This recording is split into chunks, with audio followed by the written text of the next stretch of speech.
Terorističke vlasti u Prištini ubrzano rade na popunjavanju takozvanih kosovskih snaga bezbednosti.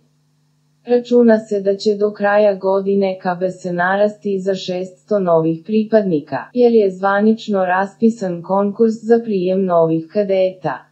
Prema obaveštajnim izvorima za poslednjih 11 meseci KBS su regrutovale oko 1200 novih pripadnika što predstavlja 3 do 4 bataljona.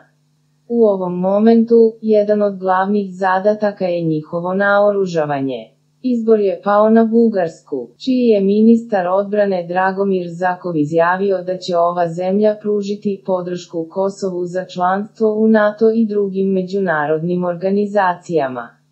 Sofija se obavezala da će pomoći KBS u cilju jačanja odnosa i tim povodom će pružiti pomoć u oblasti bezbednosti, u obrazovanju kadeta i njihovoj obuci. Meha je u Bugarskoj posetio fabriku dronova koje planiraju da kupe, jer su se pokazali kao veoma efikasni u ukrajinskom ratu.